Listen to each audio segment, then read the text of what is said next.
Hello everyone, I hope you all ಚೆನ್ನಾಗಿದ್ದೀರಾ ಅಂತ ಅಂದ್ಕೊಂಡಿದ್ದೀನಿ. Welcome to Chethu's kitchen. ಇವತ್ತು ಒಂದು ಹೋಟೆಲ್ ಸ್ಟೈಲಲ್ಲಿ ಸಾಂಬಾರ್ ಪೌಡರ್ನ ಯಾವ ಥರ ರೆಡಿ ಮಾಡೋದು ಅಂತ ಹೇಳ್ಕೊಡ್ತಾ ಇದ್ದೀನಿ. ತುಂಬಾ ಚೆನ್ನಾಗಿದೆ. ಎಲ್ಲ ಥರ ಪಲ್ಯಗಳಿಗೂ ಆಮೇಲೆ ಎಲ್ಲ ಥರ ಸಾಂಬಾರುಗಳಿಗೆ ಯಾವ್ಯಾವ ಸಾಂಬಾರು ಮಾಡ್ತೀರಾ ಎಲ್ಲ ಸಾಂಬಾರಿಗೂ ನೀವು ಇದನ್ನೇ ಯೂಸ್ ಮಾಡ್ಬೋದು. ಅಷ್ಟು ಚೆನ್ನಾಗಿರೋ ಸಾಂಬಾರು ಪೌಡರು. ನಾನಿವಾಗ ಇದನ್ನು ಮಾಡೋದು ಹೇಗಂತ ಹೇಳ್ಕೊಡ್ತಾ ಇದ್ದೀನಿ. ನಾನು ಇಲ್ಲಿ ಮೊದಲಿಗೆ ಎಲ್ಲ ಥರ ಮಸಾಲೆ ಐಟಮ್ನ ಡಿಸ್ಪ್ಲೇ ಮಾಡಿದ್ದೀನಿ. ಅಂದರೆ ಕರೆಕ್ಟಾಗಿ ಕಾಣೋ ಹಾಗೆ ನಾನು ಗ್ಯಾಸ್ ಕಟ್ಟಿ ಮೇಲೆ ಎಲ್ಲ ಇಟ್ಟಿದ್ದೀನಿ. ಇವಾಗ ಒಂದೊಂದನ್ನೇ ನಾನು ನಿಮಗೆ ಹೇಳ್ತಾ ಇದ್ದೀನಿ. ನಾನಿಲ್ಲಿ 1/2 kg ಧನಿಯಾನ ತೊಗೊಂಡಿದ್ದೀನಿ. ಕೊತ್ತಂಬರಿ ಬೀಜ ಅಂತಾರಲ್ಲ, ಅದನ್ನು ಅರ್ಧ kg ತೊಗೊಂಡಿದ್ದೀನಿ. 1 kg ಬೇಕಿದ್ರೆ 1 kg ತೊಗೊಳ್ಬೋದು. ನಾನಿಲ್ಲಿ ಅರ್ಧ kgಗೆ ಕರೆಕ್ಟಾಗಿ ಅಳತೆ ಹೇಳ್ತಾ ಇದ್ದೀನಿ. ಅಷ್ಟೇ ಅಳತೆ ನೀವು ತೊಗೊಂಡ್ರೆ ಧನಿಯಾ ಪೌಡರ್ ಅಂತೂ ಇಷ್ಟು ಚೆನ್ನಾಗಾಗತ್ತಲ್ಲ, ಅದ್ಭುತವಾಗತ್ತೆ. ಟೇಸ್ಟ್ ಅಂತೂ ಅಲ್ಟಿಮೇಟ್ ಆಗಿರುತ್ತೆ. ನಾನು ಕ್ಲೀನ್ ಮಾಡಿ ಇದನ್ನ ತೊಗೊಂಡಿದ್ದೀನಿ ಇವಾಗ.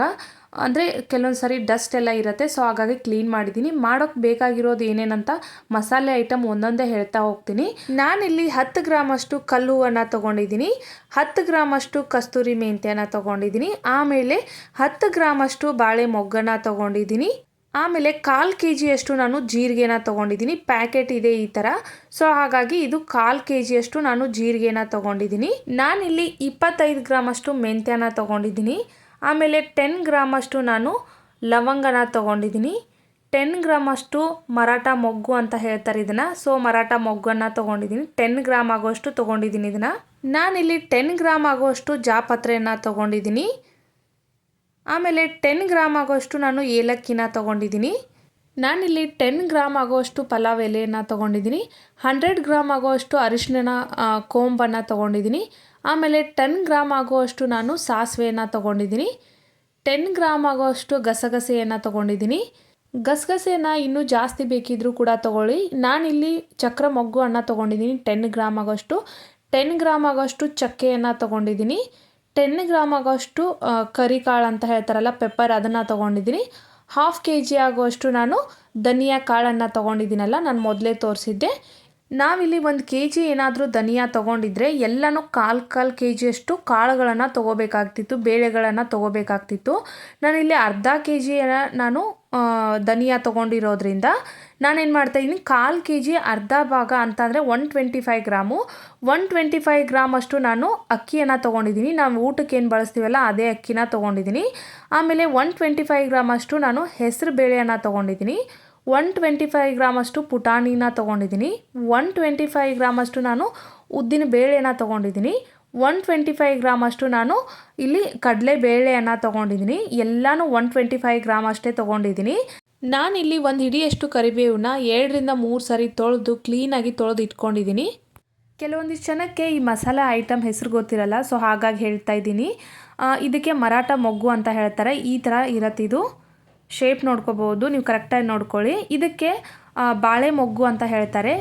ಎಕ್ಸಾಕ್ಟಾಗಿ ಬಾಳೆಹಣ್ಣಿನ ಥರನೇ ಇರುತ್ತೆ, ಬಟ್ ಡ್ರೈ ಆಗಿ ಗಟ್ಟಿಯಾಗಿರುತ್ತೆ. ಇದಕ್ಕೆ ಬಾಳೆ ಮೊಗ್ಗು ಅಂತ ಹೇಳ್ತಾರೆ. ಎಲ್ಲನೂ ನಾನು 10 ಗ್ರಾಮ್ ಅಷ್ಟೇ ತೊಗೊಂಡಿದ್ದು. ಇದನ್ನು ಕೂಡ ಅಷ್ಟೇ 10 ಗ್ರಾಮ್ ಅಷ್ಟೇ ತೊಗೊಂಡಿದ್ದೀನಿ. ನಾನು ಜಾಸ್ತಿ ತೊಗೊಂಡಿರೋದು ಬಂದುಬಿಟ್ಟು ಜೀರಿಗೆನ ಜಾಸ್ತಿ ತೊಗೊಂಡಿದ್ದೀನಿ, ಆಮೇಲೆ ಮೆಂತ್ಯ ಜಾಸ್ತಿ ತೊಗೊಂಡಿದ್ದೀನಿ. ಇದಕ್ಕೆ ಜಾಪತ್ರೆ ಅಂತ ಹೇಳ್ತಾರೆ. ತುಂಬ ಚೆನ್ನಾಗಿ ಸ್ಮೆಲ್ ಬರ್ತಾ ಇರುತ್ತೆ, ಘಮ ಅಂತೂ ಫುಲ್ಲಾಗಿರುತ್ತೆ. ನಾನು ಈ ಪಾತ್ರೆನ ಎಲ್ಲ ಮಸಾಲೆ ಐಟಮು ಫ್ರೈ ಮಾಡಿ ಈ ಪಾತ್ರೆಗೆ ಹಾಕೋದಕ್ಕೆ ಅಂತ ಸೈಡಲ್ಲಿ ಇಟ್ಕೊಳ್ತಾ ಇದ್ದೀನಿ.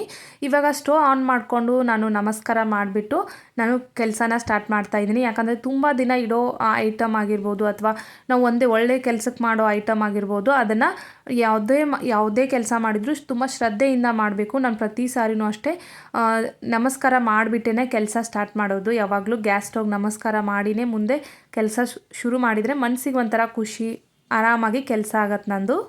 ನಾನು ಈ ಸಾಂಬಾರ್ ಪೌಡರ್ನ ಫಸ್ಟ್ ಟೈಮ್ ದಾವಣಗೆರೆಯಲ್ಲಿ ನೋಡಿದ್ದು. ನಾವು ಬಂದುಬಿಟ್ಟು ಉತ್ತರ ಕರ್ನಾಟಕದವರು, ಮುಧೋಳದವರು. ನಾವು ಯಾವಾಗಲೂ ಮಸಾಲೆ ಖಾರನೇ ಜಾಸ್ತಿ ಯೂಸ್ ಮಾಡೋದು. ಸೊ ಈ ಥರ ಸಾಂಬಾರ್ ಪೌಡ್ರ್ ನಂಗೆ ಗೊತ್ತೇ ಇರಲಿಲ್ಲ.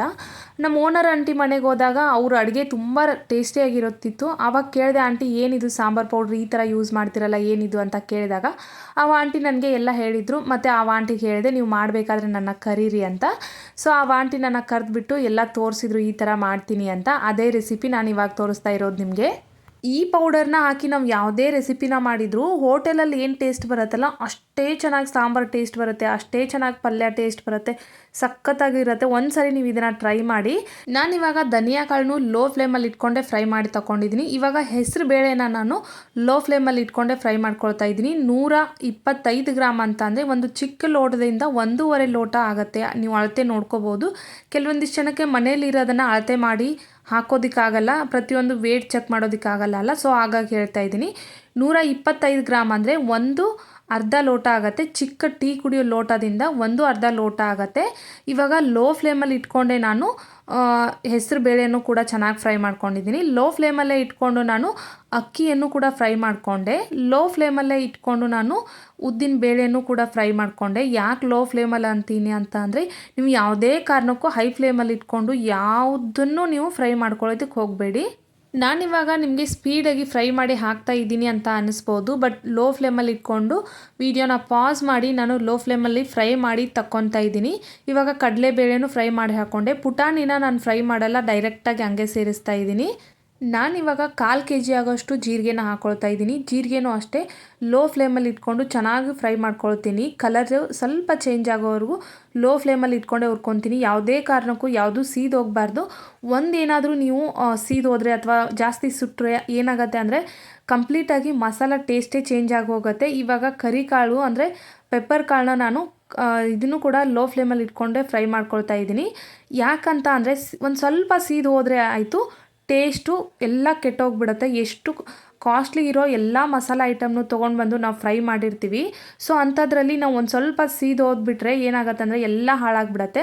ಸೊ ಹಾಗಾಗಿ ಪ್ರತಿಯೊಂದನ್ನು ಲೋ ಫ್ಲೇಮಲ್ಲಿ ಇಟ್ಕೊಂಡು ಚೆನ್ನಾಗಿ ಫ್ರೈ ಮಾಡ್ಕೊಳ್ಳಿ.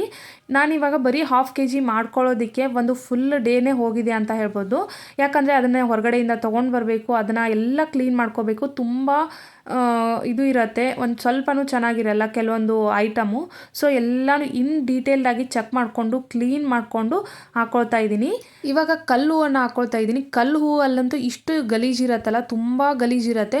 ಕಲ್ಲು ಹೂವನ್ನು ಮೇಲಿಂದ ಮಾತ್ರ ತೊಗೋಬೇಕು. ಕೆಳಗಡೆ ಡಸ್ಟು ಮತ್ತು ಪೌಡ್ರ್ ಥರ ಇರುತ್ತಲ್ಲ ಅದನ್ನೆಲ್ಲ ಹಾಕೊಳ್ಳೋದಕ್ಕೆ ಹೋಗಬೇಡಿ. ಚೆನ್ನಾಗಿ ಅದನ್ನು ಕೂಡ ಫ್ರೈ ಮಾಡಿ ತೆಗೆದಿದ್ದಾದಮೇಲೆ ಇವಾಗ ಬಾಳೆ ಮೊಗ್ಗನ್ನು ಹಾಕ್ಕೊಂಡು ಫ್ರೈ ಮಾಡ್ಕೊಂಡಿದ್ದೀನಿ. ಮೆಂತ್ಯನ ನೀವು ಹಚ್ಚೋದಕ್ಕೇ ಹೋಗಬೇಡಿ, ಸ್ಟೋವ್ ಹಚ್ಚೋದಕ್ಕೆ ಹೋಗಬೇಡಿ. ಸ್ಟೋವ್ನ ಆಫ್ ಮಾಡಿಬಿಟ್ಟು ಜಸ್ಟ್ ಅದು ಬಿಸಿ ಏನಿರುತ್ತಲ್ಲ ಅದರಲ್ಲೇ ನಾನು ಫ್ರೈ ಮಾಡಿಕೊಂಡ್ರೆ ಅಷ್ಟು ಕಲರ್ ಚೇಂಜ್ ಆಗಿಬಿಡ್ತದು. ಇವಾಗ ನಾನು ಇದನ್ನು ಫ್ರೈ ಮಾಡ್ಕೊಳ್ತಾ ಇದ್ದೀನಿ. ಲವಂಗನೂ ಕೂಡ ಲೋ ಫ್ಲೇಮಲ್ಲಿ ಇಟ್ಕೊಂಡು ಫ್ರೈ ಮಾಡಿಕೊಂಡೆ. ಇವಾಗ ಸಾಸಿವೆ ಕೂಡ ಲೋ ಫ್ಲೇಮಲ್ಲಿ ಇಟ್ಕೊಂಡು ಫ್ರೈ ಮಾಡ್ಕೊಳ್ತಾ ಇದ್ದೀನಿ. ಇವಾಗ ನಾನು ಮೆಂತ್ಯ ಕೂಡ ಹಾಕ್ಕೊಳ್ತಾ ಇದ್ದೀನಿ. ಮೆಂತ್ಯನೂ ಲೋ ಫ್ಲೇಮಲ್ಲಿ ಇಟ್ಕೊಂಡು ಒಂದು ಸ್ವಲ್ಪ ಕಲರ್ ಚೇಂಜ್ ಆಗುತ್ತೆ ನೋಡಿ, ಸ್ವಲ್ಪ ಕಲರ್ ಚೇಂಜ್ ಆದರೆ ಸಾಕು. ಇವಾಗ ಇದನ್ನು ಲೋ ಫ್ಲೇಮಲ್ಲಿ ಇಟ್ಕೊಂಡು ಇದನ್ನು ಸ್ವಲ್ಪ ಫ್ರೈ ಮಾಡಿಕೊಂಡು ಇವಾಗೆಲ್ಲ ಫ್ರೈ ಮಾಡಿ ತೊಗೊಂಡಿದ್ದೀನಿ, ನೋಡ್ಬೋದು ನೀವು. ಇದಕ್ಕೆ ಇನ್ನೂ ಏನು ಫ್ರೈ ಹಾಕಿಲ್ಲ ಅಂತಂದರೆ ಅರಿಶಿನ ಹಾಕಿಲ್ಲ. ಅರಿಶಿನ ನನ್ನ ಹತ್ರ ಇವಾಗ ಅಷ್ಟು ಚೆನ್ನಾಗಿಲ್ಲ ಅಂತ ನನಗೆ ಅನ್ನಿಸ್ತು. ಸೊ ಹಾಗಾಗಿ ನಾಳೆ ಚೆನ್ನಾಗಿರೋ ಅರಿಶಿನ ಹೊರಗಡೆಯಿಂದ ತೊಗೊಂಡು ಬಂದು ಇದಕ್ಕೆ ಫ್ರೈ ಮಾಡಿ ಹಾಕಬೇಕು ಅಂತ ಇಟ್ಟಿದ್ದೀನಿ. ಇವಾಗ ನೈಟ್ ನಾನು ಇದನ್ನು ಫ್ರೈ ಮಾಡಿ ಇಟ್ಟಿದ್ದೀನಿ. ಅಂದರೆ ಇದನ್ನು ಫ್ರೈ ಮಾಡಿದ್ದಾದ ತಕ್ಷಣವೇ ಕೊಡೋ ಹಾಗಿಲ್ಲ. ಇವತ್ತು ನೀವು ಏನಾದರೂ ಫ್ರೈ ಮಾಡಿ ನೈಟ್ ಎಲ್ಲ ಇಟ್ಟರೆ ನಾಳೆ ಬೆಳಿಗ್ಗೆ ಕೊಡಬೇಕು ಇದನ್ನು. ಇವಾಗ ಮಾಡಿದ ತಕ್ಷಣವೇ ಎಲ್ಲ ಫ್ರೈ ಮಾಡಿದ್ದಾದಮೇಲೆ ಕೊಡೋದಕ್ಕೆ ಹೋಗಬಾರ್ದು, ಕೆಟ್ಟೋಗುತ್ತೆ. ನಮಗೂ ಕೂಡ ಈ ಪೌಡರ್ ಬೇಕು, ಆದರೆ ಮಾಡ್ಕೊಳ್ಳೋದು ತುಂಬ ಕಷ್ಟ ಇದೆ ಅಂತ ಅನ್ನೋರು ನಾನು ಇಲ್ಲಿ ಕಾಂಟ್ಯಾಕ್ಟ್ ನಂಬರ್ನ ಹಾಕಿರ್ತೀನಿ. ನಿಮ್ಗೆ ಬೇಕಾದರೆ ನೀವು ಆ ಕಾಂಟ್ಯಾಕ್ಟ್ ನಂಬರ್ಗೆ ಮೆಸೇಜ್ ಮಾಡಿ, ನಾನು ನಿಮಗೆ ಪಾರ್ಸಲ್ ಮಾಡ್ತೀನಿ. ಯಾಕಂದರೆ ಕೆಲವೊಂದಿಷ್ಟು ಜನಕ್ಕೆ ಈಗ ತಾನೇ ಡೆಲಿವರಿ ಮುಗಿಸ್ಕೊಂಡು ಬಂದಿರ್ತಾರೆ. ಕೆಲವೊಂದಿಷ್ಟು ಜನ ಬ್ಯಾಚುಲರ್ಸ್ ಇರ್ತಾರೆ. ಕೆಲವೊಂದಿಷ್ಟು ಜನ ತುಂಬ ಏಜ್ ಆದವ್ರು ಇರ್ತಾರೆ. ಅವ್ರಿಗೆಲ್ಲ ಮಾಡ್ಕೊಳ್ಳೋದಕ್ಕಾಗಲ್ಲ. ಯಾರಿಗೆ ಮಾಡ್ಕೊಳ್ಳೋದಕ್ಕಾಗಲ್ವೋ ಅವರು ನನ್ನ ಕಾಂಟ್ಯಾಕ್ಟ್ಗೆ ನಂಬರ್ಗೆ ಮೆಸೇಜ್ ಮಾಡಿ ನಾನು ಸಾಂಬಾರ್ ಪೌಡರ್ನ ನಿಮಗೆ ಸೆಂಡ್ ಮಾಡ್ತೀನಿ. ಬೇಕಂದರೆ ಮಾಲ್ಟ್ ಪೌಡರ್ನ ಸೇಲ್ ಮಾಡ್ತಾ ಇದ್ದೀನಿ. ಉತ್ತರ ಕರ್ನಾಟಕ ಸ್ಪೆಷಲ್ ಖಾರನ ಸೇಲ್ ಮಾಡ್ತಾ ಇದ್ದೀನಿ. ಆಮೇಲೆ ಚಟ್ನಿ ಪೌಡರ್ಗಳನ್ನು ಸೇಲ್ ಮಾಡ್ತಾ ಇದ್ದೀನಿ. ತುಂಬ ವೆರೈಟಿ ಪ್ರಾಡಕ್ಟ್ಗಳನ್ನು ನಾನು ಆಲ್ರೆಡಿ ಸೇವ್ ಮಾಡ್ತಾ ಇದ್ದೀನಿ. ನಾನು 2 ಇಯರ್ಸಿಂದ ಇದನ್ನು ಸ್ಟಾರ್ಟ್ ಮಾಡಿದ್ದೀನಿ. ನನ್ನ ನೇಬರ್ಸ್, ನನ್ನ ಫ್ರೆಂಡ್ಸ್, ಫ್ಯಾಮಿಲಿ ಎಲ್ಲರೂ ಇಷ್ಟಪಟ್ಟು ತೊಗೊಂಡಿದ್ದಾರೆ. ನಿಮಗೂ ಬೇಕು ಅಂದರೆ ಕಮೆಂಟ್ ಮಾಡಿ, ಇಲ್ಲ ಮೆಸೇಜ್ ಮಾಡಿ. ನಾನು ನಿನ್ನೆ ಅರಿಶಿನ ಕೊಂಬನ್ನು ಫ್ರೈ ಮಾಡಿ ಹಾಕ್ಕೊಂಡಿರಲಿಲ್ಲ. ಸೊ ಹಾಗಾಗಿ ಇವಾಗ ಅರಿಶಿನ ಕೊಂಬನ್ನ ಹೊರಗಡೆಯಿಂದ ಚೆನ್ನಾಗಿರೋ ತೊಗೊಂಡು ಬಂದು ಮತ್ತೆ ಫ್ರೈ ಮಾಡಿ ಹಾಕ್ಕೊಳ್ತಾ ಇದ್ದೀನಿ. ಒಂದು ಸ್ವಲ್ಪ ಏನಾದರೂ ಸೀದು ಹೋಗಿದ್ದು ಐಟಮ್ ಇದ್ದರೆ ದಯಮಾಡಿ ಅದಕ್ಕೆ ಹಾಕೊಳ್ಳೋದಕ್ಕೆ ಹೋಗಬೇಡಿ. ಸಾಜೀರನ್ನು ಹಾಕ್ಕೊಂಡು ಕೂಡ ನಾನು ಅದನ್ನು ಕೂಡ ಫ್ರೈ ಮಾಡ್ಕೊಂಡಿದ್ದೀನಿ. ಇದು ಕೂಡ 10 ಗ್ರಾಮ್ ಅಷ್ಟಿದೆ. ಇದನ್ನು ಫ್ರೈ ಮಾಡ್ಕೊಂಡಿದ್ದೀನಿ. ಇವಾಗ ನಿನ್ನೆ ತೊಳೆದಿಟ್ಟಿರೋ ಕರಿಬೇವಿತ್ತು, ಅದನ್ನು ಇವಾಗ ಫ್ರೈ ಮಾಡ್ಕೊಳ್ತಾ ಇದ್ದೀನಿ. ಇಷ್ಟೆಲ್ಲ ಫ್ರೈ ಆದಮೇಲೆ ನಾನು ಸ್ಟೋವ್ ಆಫ್ ಮಾಡ್ಕೊಂಡು ಬಿಡ್ತೀನಿ. ಸ್ಟೋವ್ ಆಫ್ ಮಾಡ್ಕೊಂಡಿದ್ದಾದಮೇಲೆ ಎಲ್ಲ ಕಂಪ್ಲೀಟಾಗಿ ತಣ್ಣಗಾಗಿದ್ಮೇಲೆ ಇದಕ್ಕೆ ಹಾಕ್ಕೊಂಡ್ಬಿಟ್ಟು ನಾನು ಇದನ್ನು ಎಲ್ಲ ಕಂಪ್ಲೀಟಾಗಿ ಮಿಕ್ಸ್ ಮಾಡ್ಕೊಳ್ತೀನಿ. ಮಿಕ್ಸ್ ಮಾಡ್ಕೊಳ್ಳೋ ಟೈಮಲ್ಲಿ ಯಾವುದಾದ್ರೂ ಪಲಾವ್ ಎಲೆ, ತುಂಬ ಸೀದೋಗಿರೋ ಪಲಾವ್ ಎಲೆ ಆಗಿರ್ಬೋದು, ಅಥವಾ ಯಾವುದಾದ್ರೂ ಜಾಸ್ತಿ ಹೊತ್ತೋಗಿರೋ ಐಟಮ್ ಇದ್ದರೆ ಅದನ್ನು ಇದಕ್ಕೆ ಹಾಕ್ಕೊಳ್ಳೋದಕ್ಕೆ ಹೋಗಬೇಡಿ. ಸಪ್ರೇಟಾಗಿ ತೊಗೊಂಡು ಬಂದು ಮತ್ತೆ ಚೆನ್ನಾಗಿರೋದನ್ನು ಹಾಕ್ಕೊಂಡು ಚೆನ್ನಾಗಿರೋದು ತೊಗೊಂಡು ಬಂದು ಫ್ರೈ ಮಾಡಿ ಹಾಕ್ಕೊಳ್ಳಿ ಅಂತ ಹೇಳ್ತೀನಿ. ಯಾಕಂದರೆ ಇದು ಒಂದು ಸರಿ ಮಾಡಿದರೆ ಆಯಿತು, ಒಂದು ವರ್ಷದವರೆಗೂ ಏನೂ ಆಗಲ್ಲ, ಒಂದು ಸ್ವಲ್ಪನೂ ಕೆಟ್ಟೋಗಲ್ಲ, ಅಷ್ಟು ಚೆನ್ನಾಗಿರುತ್ತೆ. ಒಂದು ಸಾರಿ ಈ ಸಾಂಬಾರು ಪೌಡರ್ನ ಇದನ್ನು ಟ್ರೈ ಮಾಡಿದರೆ ಫಿದಾ ಆಗ್ತೀರಾ ಅಂತಲೇ ಹೇಳ್ತೀನಿ ನಾನು. ಎಷ್ಟು ಚೆನ್ನಾಗಾಗಿದೆ ನೀವೇ ನೋಡ್ಬೋದು. ಇದನ್ನು ನಾನು ಮಿಲ್ಲಿಗೆ ಹಾಕೋದಕ್ಕೆ ಅಂತ ಒಂದು ಬಾಕ್ಸಿಗೆ ಟ್ರಾನ್ಸ್ಫರ್ ಮಾಡಿ ಮಿಲ್ಲಿಗೆ ಕೊಟ್ಟು ಕಳಿಸ್ತೀನಿ ನಾನು ಇದನ್ನು. ನೀವು ಈ ಧನಿಯಾ ಪೌಡರ್ನ 1 ಟೇಬಲ್ ಸ್ಪೂನಷ್ಟು ಯಾವುದೇ ಸಾಂಬಾರು ಪಲ್ಯ ಯಾವುದು ಮಾಡಿದರೂ ಸರಿ 1 ಟೇಬಲ್ ಸ್ಪೂನಷ್ಟು ಹಾಕಿ ಆಮೇಲೆ ಖಾರದ ಪುಡಿ ಹಾಕಿಬಿಟ್ರೆ ಸಾಕು. ನಾನು ಇದನ್ನು ಗಿರ್ನಿಯಲ್ಲಿ ಇವಾಗ ಪೌಡ್ರ್ ಮಾಡಿಸ್ಕೊಂಡು ಬಂದಿದ್ದೀನಿ. ನೋಡ್ಬೋದು ಸಾಂಬಾರು ಪೌಡ್ರ್ ಎಷ್ಟು ಚೆನ್ನಾಗಾಗಿದೆ ಅಂತ. ನೀವು ಯಾವುದೇ ಪಲ್ಯ ಸಾಂಬಾರು ಮಾಡಿದರೆ 1 ಟೇಬಲ್ ಸ್ಪೂನ್ ಹಾಕಿದರೆ ಸಾಕು. 4 ಜನ ಇದ್ದರೆ 1 ಟೇಬಲ್ ಸ್ಪೂನ್ ಹಾಕಿ. ಇಬ್ಬರು ಏನಾದರೂ ಅಡುಗೆ ಮಾಡೋರು ಅಂದರೆ ಇಬ್ಬರು ಅಡುಗೆ ಮಾಡ್ತಾ ಇದ್ದರೆ ಅವ್ರಿಗೆ 1/2 ಟೇಬಲ್ ಸ್ಪೂನ್ ಹಾಕಿ ಸಾಕಾಗತ್ತೆ.